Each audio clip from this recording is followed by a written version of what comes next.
Hey everyone, you're listening to the Active Turnkey podcast, a podcast designed for hands-off, passive real estate rental investors. In the Active Turnkey podcast, you'll hear Tom Olson and Jared Stoltmeister discuss all things turnkey rentals with other turnkey providers, service providers, and rental investors. Our goal is to help you reach your financial freedom and whatever comes after that. Let's go. Hey everybody, welcome back to the Active Turnkey podcast. I'm your host, Jared Stoltmeister, and we have with us today the Tom Olson. We're here and we're back, and we are excited about today's podcast. Today's podcast is a big one, Jared. Massive, groundbreaking. 3 digits. It is. 3 bills. That's right. 3 digits, folks. You got that right.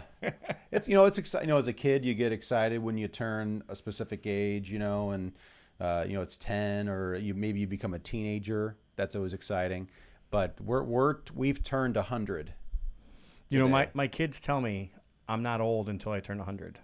Wow, very generous. So I'm just saying, hey. Okay. So we are now old. We're old. The Active Turnkey podcast is officially old. That's right. We have turned 100. This is the 100th podcast of the Active Turnkey podcast. Yeah. So, actually, it was just recently I was thinking about when we first started this podcast, and so we've done 100 podcasts, and it's been a cool ride, and we can talk about a few things. But I remember Tom was just pushing me, and it was a while. It was I would say at least 6 months before we recorded our first podcast that you're like, or maybe longer. It might have been longer, but I remember him pushing me, and I didn't believe in me to do it, just to get up and talk in front of people, what have you. But it's been pretty cool. It's been an interesting thing, and there's been a lot of content, and a lot of our clients and a lot of you out there have given us good feedback on the podcast and what we've discussed. Yeah, it's interesting. I've been told this is the best podcast that nobody knows about. Yeah. I'm not quite sure. Obviously, our marketing is not maybe the best. And it's funny because I do feel like, in a way, all of our companies are a little bit like that. Like, we are really built to be a great operator. Yeah. And that's kind of what I wanted to talk a little bit about today, about what we do for people, because I've had other people tell me that, when I actually sit down and tell them what we do for people, they're like, wait a minute. Yeah. Like, you do all that for people? You help them acquire properties, you rehab the property, and then you rent the property for them. And they're like scratching their head thinking, why haven't I bought, 100 of these Active Turnkeys yet? Sure. But that's kind of what we're built for. That's what we've built our businesses around, is to be that boots on the ground. I mean, that's literally what we are for people. We are boots on the ground. We build and manage rental portfolio's for investors. That's what we say we do. Yeah, and I just going back looking through the podcasts just today before looking at the old graphics and the old intro and from like 5 years ago, however long ago it was, and it's just interesting how things improve. I don't know. Would you consider yourself a podcaster? Are you a podcaster? Like, all guys they're really good. Like, they're good. I don't think so. I don't know. I'm not. I do think that the content that we give is what people really want. Sure. I shouldn't say it's what they really want. It's what they need. Yeah. And that's probably partly why maybe we're not always the best at marketing, is because we tell people the truth, which most marketing is filled with lies. It's true. We do what we say we're going to do, which most marketing is filled with lies. And we we just try to keep going. We just put our heads to the ground. I still remember there was a guy on Bigger Pockets, Jared, who was making fun of me because I didn't have enough posts on Bigger Pockets.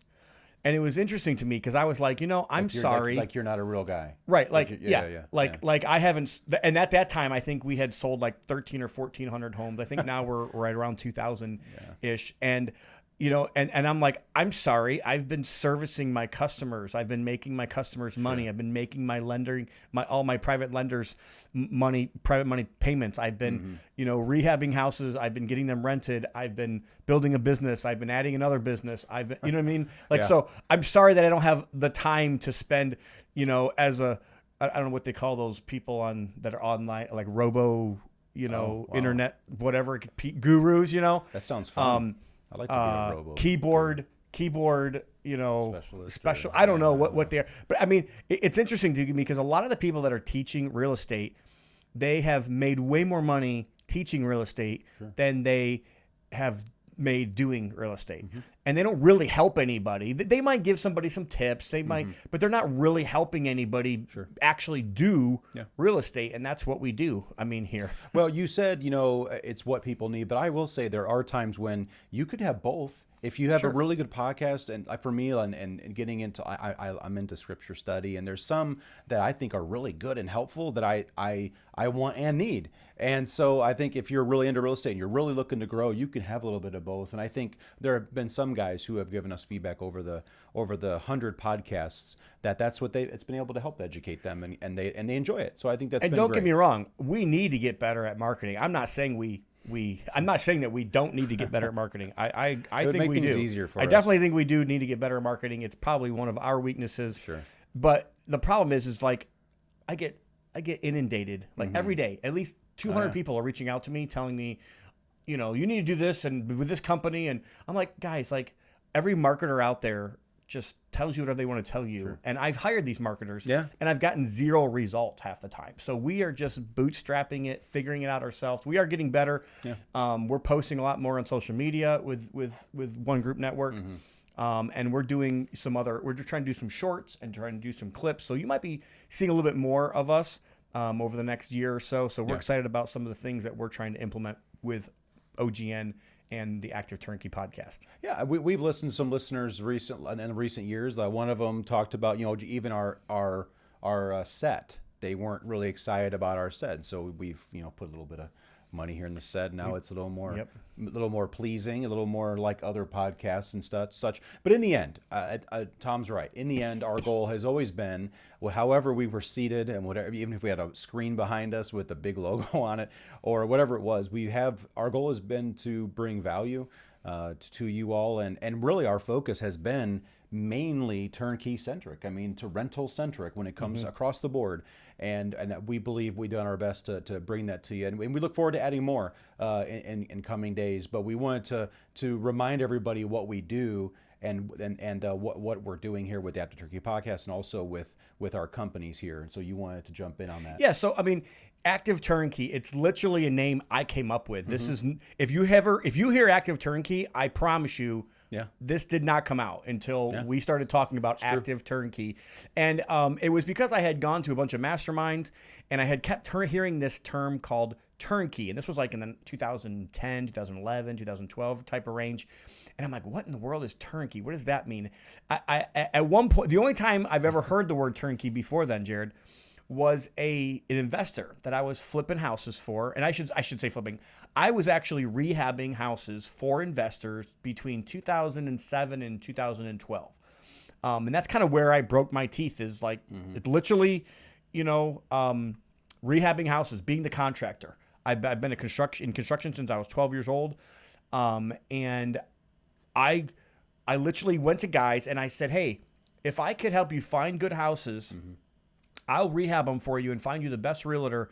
Would you hire me to do your construction? Like that's what I did. That's what I said. And for me, I had no idea that was, I thought it was some value. I thought I was like, okay, this is something that would get an investor that might want to use me as a contractor, right? Yeah. Have you ever had a contractor come to you and say, hey, if I could help you find houses and help you sell the house, would you hire me as a contractor? Not to date. No, I've never heard that.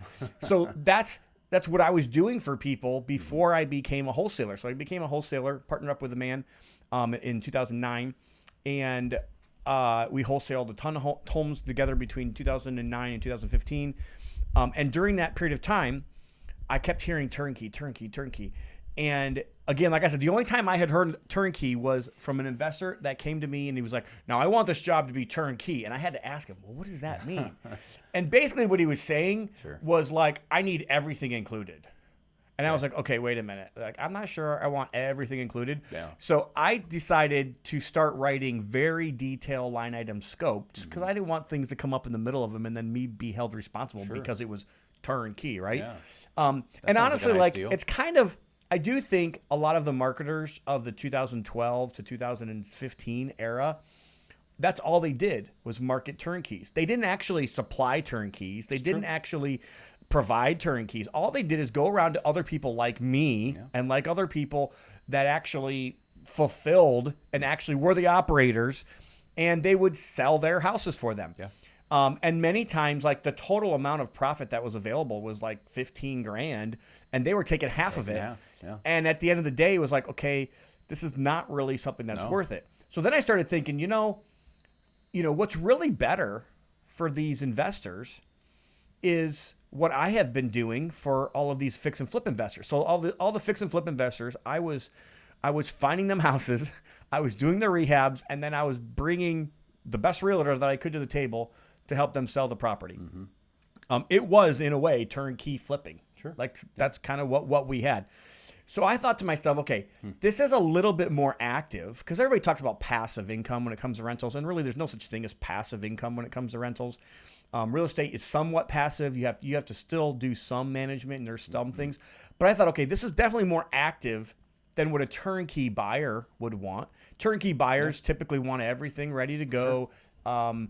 And a house rented. Now, I think that term has changed over the years even. Yeah. Nowadays, most turnkey providers are not really providing turnkey. They're providing a rented house. That's probably what most people should call it, not turnkey standard from what we would consider turnkey standard. So be very careful when you hear that word turnkey today. Yeah. But at the time, I thought to myself, man, okay, guys, I really believe, and I had learned wholesaling during this time too. So I really believed I could wholesale somebody a property and still let them be all in purchase plus repairs, 80% of the after repaired value or less. That's kind of how we started this. And the first 200 turnkeys or so, active turnkeys that we sold, I would tell you about 80% of those people got to pull money out at closing. They were into this negative money. They were starting with infinity returns. Now those deals are almost impossible to find today. Although we have gotten some really good appraisals that have come back much higher than what we expected. So that's kind of what we decided. We said, hey, this isn't done for you necessarily. Active turnkey is done with you. Everybody wants to be an investor, and a lot of people have heard about BRRRR: buy, rehab, rent, refinance, repeat. But most people don't actually want to go out and buy and rehab. They may be able to refinance, they may be able to repeat, but that BR part of the BRRRR strategy is it takes a lot of work. It takes a lot of effort, especially if you're a high income earner, especially if you're a dentist or a doctor, or maybe you're in tech and you've got a full-time job. And we've got some traders that are also investing with us right now. We've got people that are in tech in Israel right now that invest with us. So to me, I thought, okay, what a perfect opportunity that I could present to the marketplace for people that actually want to own real estate, but they need kind of boots on the ground to help them acquire properties, help them rehab properties, help them refinance, and then help them manage long term so they can sit around and repeat and just kind of keep doing that process all along. Now, what we always said, Jared, at the very beginning of this whole program for Active Turnkey was that we're going to do all of this kind of for you, but it's kind of with you, because you're taking some risk when you're taking on that investment from the very beginning. You're taking on a little bit more risk than you would take on if you bought Turnkey. Because Turnkey, most of the risk has been taken out of it. Not 100% of the risk, but most of that risk has been taken out. And we've always said that there's two main risks when you're doing an active turnkey, which is the same two risks really that you do when you're doing BRRRR. Okay, so those two risks are, number one, it's still the case today. Appraisals on a cash out refi never, guys, I don't care what you say, they never. This is like 99% or greater, okay? Never come out as high as they could come out if it was a purchase. Sure. I don't understand why. I've heard the bank's reasoning. I've heard people, talking about it, but it's just the truth. So it's just something that we have to consider. So when we create an after repaired value, we try to be conservative. In fact, most of the houses that we are selling right now, active turnkey, I firmly believe the after repaired value is like 20, 30, maybe 40 or $50,000 higher than what we're actually saying is the after repaired value on the pro forma. For instance, I know of one right now, as we're recording this podcast. It's actually 2 blocks from my house. 2 blocks from where I live in Gary, Indiana. And if you added a bathroom to this house, you would make it a 3-2 with a finished basement. And the houses in my area are right now are selling for about 180, 190. Okay, that's what they're selling for. Yep. And we are sending out the after repaired value at 140. Yeah, 145. That's what we're sending that out at. We just rented one similar to this for $1,450 in probably not as good of an area, right? Wouldn't you agree? Which Tyler one? Was probably not as good of an area. Oh yeah. It was, the house may have been a hair better, maybe, but it was not in as good of an area for sure. Less finished square feet. Yeah, I mean, the house that we have right now, for instance, is, in my opinion, an amazing deal for somebody who can get in today before Gary goes skyrocket, which I think is going to happen in the next 10 years. Like, we are still at just the cusp. We've seen property values triple since our Active Turnkey podcast started, Jared. Yeah.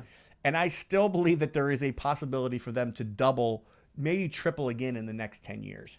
Yeah, we're seeing prices today in Gary where they were 7-8 years ago in Maryville, Hammond, and even then people weren't expecting the appreciation that they got. Those houses doubled during that time. Yep. So I completely agree. There's still so much room for potential for appreciation in Gary. In fact, I would say you're more likely to have that kind of appreciation in Gary than anywhere else in our area. Yeah, in our area, right. And that's not been the case historically. I understand that. I totally understand that.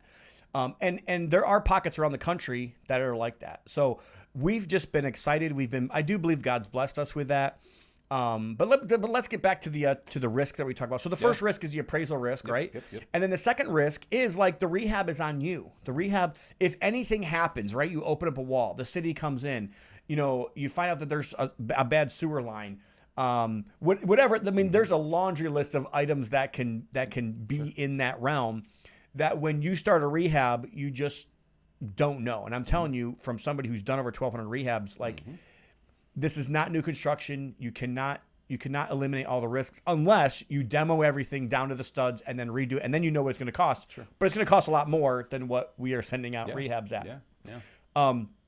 So Jared, let's talk about some of the what is our turnkey standard? Because we don't talk about that a lot in our podcast, but we might have at the very beginning. Yeah, sure. But it's changed. And again, like, when I'm hearing from people in my network, I mean, I spoke at a RIA club in Texas, and I didn't even teach on what we were talking about. I was talking about private lending. I was talking about how to raise private money, and but just kind of like shooting the blues and just kind of talking. I told people what I did, and they were like, I had no idea that you did that. Why don't you tell more people that you do? I'm like, well, I've got an Active Turnkey podcast. I do tell people, but so let's talk about, like, what is our turnkey standard? So, and again, there are times where we have sold houses that were not at our turnkey standard. Right. That's not the norm. Right. And some of our investors actually want that. They've actually asked us for that. They said, hey, I don't want this. Maybe I'll do this at some point, but I really want just rental standard, safe, quality houses, but not like granite countertops, not what we consider our turnkey standard. Yeah. So why don't we talk about that, Jared? What are some things that you think differentiate us from maybe some other turnkey providers that we do that maybe other people don't do? Well, okay, I think there's some. First of all, our turnkey standard, if we're talking about the physical property, has definitely changed. When we first started doing this, when you said the numbers were 75%, 80% LTV, it was rent ready. I mean, it was very, very basic, and rent ready in many cases can mean anything as long as it's clean. But that's interesting. I'll tell you, to me, I feel like the biggest difference between our standard and others is just the numbers. I was talking to someone recently about our Active Turnkey product that we sell, where we help people with this. Nobody else can really do that. No one else can provide these numbers. People talk about Turnkey, but they're not doing it when after you refinance, you have equity. You're funding the rehab, and then you're getting it at Turnkey price. Right. Yeah. You're not. Which doesn't make any sense to me, to be honest with you. Yeah. You're getting the it doesn't make any sense for me if you're going to go work with a turnkey provider. And I'm going to tell you why, because you have those two risks that we talked about. Right. So not only are you're what you're doing all you're doing is taking away the risk from the turnkey provider. So in my opinion, turnkey is still a good deal for a lot of people. And I've had people tell me that turnkey is better than active turnkey because you get to start cash flowing right away. Sure. I don't know whether that's true or not. I still believe the best way to buy rentals is active turnkey. But if we're talking about the physical that's property, a difference. Yeah. If we're talking about the physical property, I mean, we've learned to pay attention to curb appeal, and we probably spend more money on curb appeal and exterior stuff than most people would, I would say. We really do. We've upped our game there. I would say in recent days, we've really found deals, and instead of adding that to the price, we've kept the price the same. And so like our finished product, like our lighting and our fixtures and things like that, we've upped our game to more of a retail quality. We would say in our lighting, we've for the last 7-8 years, we've always put in quartz. It's almost a given. You almost always see but that's something I'm telling you, most turnkey providers today are still not doing. That's and I still hear when I go to real estate conferences, don't over improve your properties. Don't put granite countertop. Don't do this. And I still raise my hand and I question that, and I say, hey, in most of these rentals, the cost for quartz or granite is $1,200 to $1,500. That's just what it is.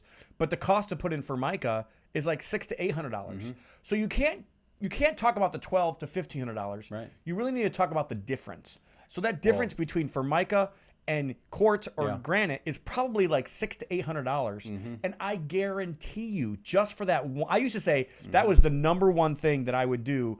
That most other people weren't doing. Now, I think you're right. Most people are actually moving to quartz and moving to granite because they're finally realizing this is what everybody wants, not just your own house, but everybody wants to have that in their house. But we've been doing that for 8 years now. One of the other things that we try to do that we didn't do super on in our early days is not have any, I shouldn't say any, but mostly no carpet in our properties. Sometimes we might put some glue down in basements. Sometimes we may have some stairs that are carpet. But for the most part, we really try to have hard surface floors, which for the most part means if we can, a lot of our houses have 50-year-old hardwood floors, which are beautiful and neat, just can be refinished. Or we use luxury vinyl plank, and something else that we kind of have gotten better on is the vinyl plank that we use. The vinyl plank that we used 10 years ago was not good compared to what we're using today. So if you're using vinyl plank and you're getting the cheapest stuff you can possibly get, man, be careful. They're not going to last. Yeah, I mean, in the end, it's we're always looking to find good product at cheaper prices. So we try to improve in that way on our materials that we're using.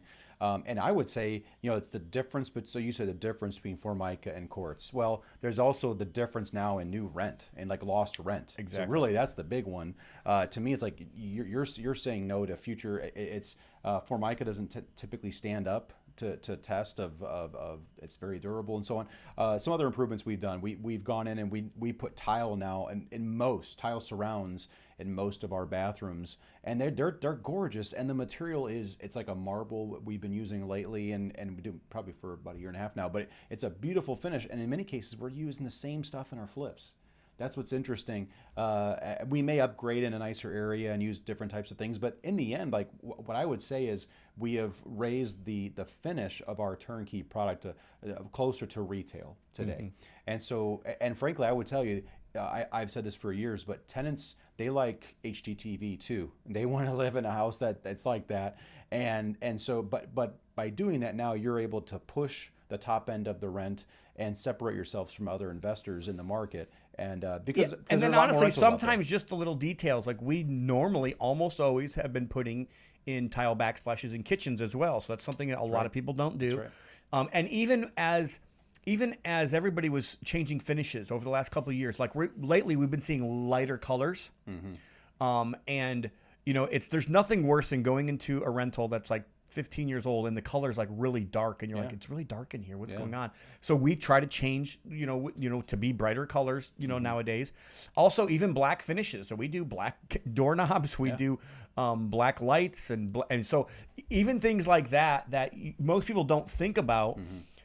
When you start looking at things, they're not really that much more expensive. And to give somebody a better experience and a better quality really helps, in my opinion, the whole process. That helps get better rent, better tenants. It helps the value of your property when you go for appraisals. So those are some of the things that we do. And again, like it is hard for me to express the value. You have to feel it. You have to see it. You have to understand it. But if you are doing real estate yourself and you don't have a team, you don't have boots on the ground somewhere, and you've never experienced that, give us a try. Yeah. Talk to Jared. Sure.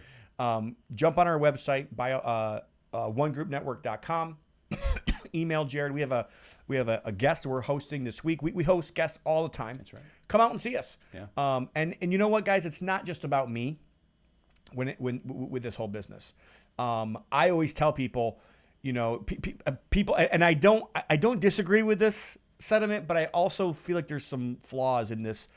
I bet on the jockey type of, you know, scenario. To me, it's not just betting on a jockey; it's betting on the jockey and their team that's going to make sure that everything happens.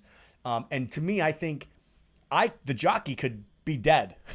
Think about it, right? Like, you know, what's going to keep happening with that horse? What's going to keep going with your investment? And I think the team that we've created here is way more important than anything that I could ever do myself. So that's why I say, hey, come visit us, come see the houses, come see the neighborhoods. We can show you numbers, we can show you HUDs, we can show you whatever our finishes that we put on people, on houses.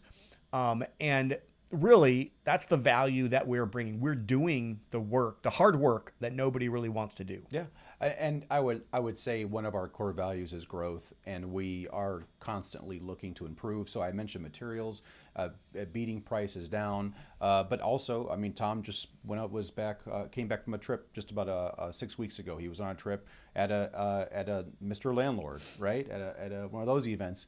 We don't think we know everything, and we are absolutely willing to incorporate things as we learn.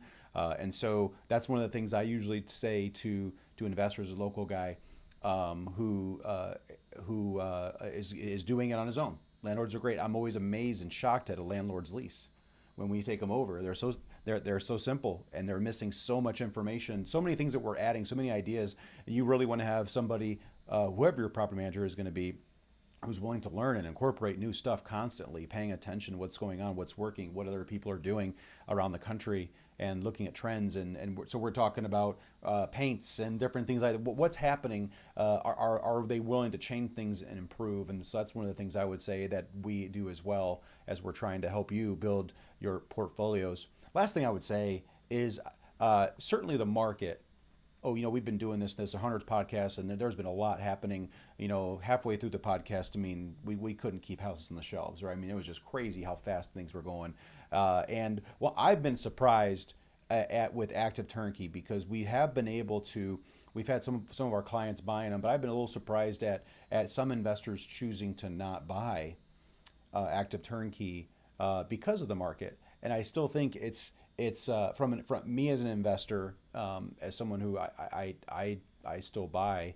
I'm surprised at the idea that, like, after it's all said and done, you, like, right now we're usually about into the deal about 85% LTV today, give or take, right around there for our Active Turnkey deals. I'm a little surprised that guys aren't willing to be all in a house, $9,000, and now you have a property that for $9,000, say, $5,000 to $9,000. That's all you're into it of your own money, and now you have an asset. Even when the market is where it's at, with interest rates being where they are, I'm a little surprised that guys aren't more, especially with Active Turnkeys and how hard they were to get for so long. Now we have an opportunity. You have an opportunity to do it, and there's less competition. I feel like that some investors are missing out today because of fear or what have you. When really the deal's still a deal. It's still, the numbers still make sense, and you can still cash flow today. And I would that's one of the things I'm a little surprised, frankly, that more guys aren't. It's interesting because people always talk about, oh man, when the deals are there, I'm going to be able to snatch them all up, and then when they come, they don't, and then people just scratch. I just scratch my head. I mean, there's more wealth that's going to be made in the next 2 years than were probably made in the previous 10 years combined, and you just got to make that determination if you think that you want to be a part of it or not. I am always buying. I am always a buyer. And honestly, like right now, I'm actually adding more to my personal portfolio than I have in the last 10 years. That's true. So, I mean, I'm totally fine with it, to be honest with you. There's a part of me that kind of just says, hey, if people aren't going to buy these houses, I'll keep them. Yeah. I know what's going on. I know that these are good deals. I know that the quality of work that we're putting into these houses, and I'm happy with that. Yeah. So, Yeah. I mean, to me, like, it doesn't, it kind of surprises me, but it kind of doesn't. Just because I've been around enough people, and I've been around enough of a cycles. Been in real estate really since about 2006, and I've seen people come and go, and to me, it's kind of like the real investors are still here. Sure. The fair weather guys, the guys that are not, they're kind of just trying to tip their toe in. Those are the people that kind of get out. But I just think you should always be looking, and you should always be considering something that's a good deal. Like I just, the last time we did this 8-10 years ago, right? And you were just talking about the other areas in our area, Maryville, Hammond, those areas, right? Those areas have doubled in price. Right. And something else we didn't really talk about is we actually also have the ability to help you sell the property on the back end. And a lot of our investors have walked away from closing, on a turnkey house that didn't have anything into it at the beginning. They cash flowed for 2 or 3 or 5 or 7 years and then walked away from closing with $100,000. I mean, like, where else can you do that? Right. Where else will tenants pay for your investment, basically? Yeah. And somebody else will help you find the investment. Somebody else will do the investment. I just don't know where it's at. Well, that's where my surprise is, because it's still a good, even though the market isn't great. Like, we have to building that, like you said, in the next 2 years. I think that's a good point, something to chew on. I was just on a Zoom call this week, and the whole call was all about how to build your small dollar IRA. And 2 of the expert guys, which were actually the oldest guys on the whole panel, could not beat this into people's heads enough. And it was, make sure you're making your yearly contribution. Make sure you're maxing out your IRAs every single year. And I kind of say the same thing here. If your goal is to get to 20 rentals or 40 rentals, if you're trying to reach financial freedom, make sure you're putting the work in, and make sure you're doing the deals every year that's going to help you get to that point. Yeah, there may be an ebb and flow to volume. Sure. That absolutely makes sense. And I can see where you would be more careful in deals, but to do none, it's the old adage where it's like an investor, basically a lender who doesn't lend money. He's not making money on his money. It's just sitting there idle. And we don't say that to be critical. We say that because we see the opportunity, and Gary is exciting. There's a lot going on, without getting really into it as we start closing. There's new news about revitalization of the downtown. FedEx, I believe. Is it FedEx who's coming in? Else too, yeah. I mean, great opportunities. Revitalization. The government, was it the center? The convention center is coming to Gary now. Yep, convention center. Just it's slowly happening, and it's really exciting. We're getting a Starbucks in Gary, and so all that's starting to happen. It's really exciting. But we want to thank you again for joining us on this journey. It's been some stops and starts with our podcast, but 100 podcasts. It's been really, really exciting. It's helped us grow, and it's helped us to learn how to help serve you guys. We've had investors on, we've had inspectors, we've had appraisers help us, we've had lenders. And multiple lenders, and all different types of people who've helped us. Some of our employees have come in and joined us as well. It's been a great journey, and we look forward to serving you guys more in the future. Yeah, one thing I want to just mention before we get going here on today's podcast is we do have a 3-day event coming up in September 4, 5, and 6, and we would love. Last year we had people from all the way from Israel that showed up at our event. It was amazing. So they definitely won the prize for being from the furthest away. But it was exciting to talk to them, and even now as they're kind of at war, we've been talking to them and telling them we're praying for them, and it's been a good thing all around, not just for their properties, but just to get to know people, and that'd be a great opportunity for you to get to know us, for us to get to know you, and for you to get to know other real estate investors around the country. I mean, it's really good to be able to network with other people and learn 3 whole days worth of amazing speakers. The speakers at this event, Jared, have over $1 billion in assets under management combined. Like this is trust me, guys, you are not going to want to miss the Gary Dealmaker. You guys can just go to dealmakergary.com and you guys can get your tickets there. I will give you a secret here. So just for the people that listen to this podcast, Jared, I have a special for you, okay? Holy smokes. So if you'd like to get $100 off. Now, if you don't want $100 off, then just stop listening right now and you can just, go on your merry way. But if you're the type of person that likes to save money, sure, there's a coupon code that I can give you, okay? And this is very complicated, so you might want to write it down. The coupon code is SAVE100. And that will get you $100 off just for listening to this podcast today. The deal is in the code. There you go. So in the coupon code, when you go to the website and fill out your thing there. Now I will tell you, man, it is a really fun event. It is a Thursday, Friday, and Saturday event. We do encourage everybody to come in a little bit early. We love to do early check-in on Wednesday. And we also do a networking event that evening that the speakers and sponsors are a part of as well. So you get to be a part of that if you come in early. And then the Thursday and Friday are packed full days, guys, like 8:30 in the morning, and you need to plan on 9 o'clock at night. I'm just telling you. So the first day is all full day of speakers, and then we'll have a networking event again that evening. And then the second day we have a Chicago style pizza party. But if you haven't had Chicago style pizza, you trust me, you are missing. You're missing out. So yeah, we're gonna have a Chicago style pizza party at the same time as the Chicago style pizza party. We're gonna be having a charity auction, and then we will have real estate horror stories. So if you've got a horror story to tell, or other people, you get to kind of participate in that. If you want to bring a story, go for it. We welcome those. We don't always have time for everybody, so get your stories in early. Let us know you want to be a part of that. And then Saturday will be done by noon. You don't want to miss Saturday though.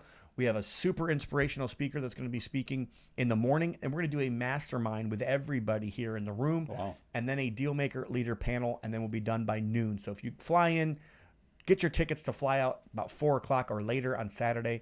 The best airports to come in is Midway. I'd probably tell you number 1. Number 2, most people are saying South Bend, actually, but you can go to O'Hare, Chicago as well. Our venue is not at a hotel, so you probably do want to rent a car for this, and you can find out more information about that at the website.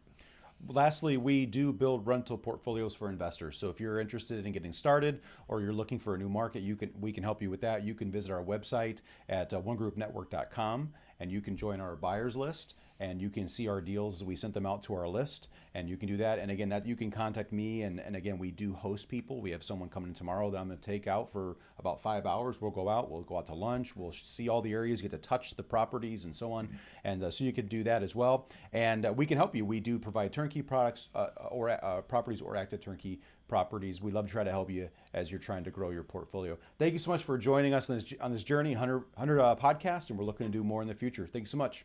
Active Turnkey, the best way to buy rentals. God bless. Have a good day. One Group Network makes no warranty, guarantee, or representation as to the accuracy or sufficiency of the information featured in this podcast. The information, opinions, and recommendations presented in this podcast are for general information only, and any reliance on the information provided in this podcast is done at your own risk. This podcast should not be considered professional advice. Unless specifically stated otherwise, One Group Network does not endorse, approve, recommend, or certify any information, product, process, service, or organization presented or mentioned in this podcast, and information from this podcast should not be referenced in any way to imply such approval or endorsement. Any third-party materials or content of any third-party site referenced in this podcast do not necessarily reflect the opinions, standards, or policy of One Group Network. One Group Network assumes no responsibility or liability for the accuracy or completeness of the content contained in the third-party materials or on third-party sites referenced in this podcast, or the compliance with applicable laws of such materials and or links referenced herein.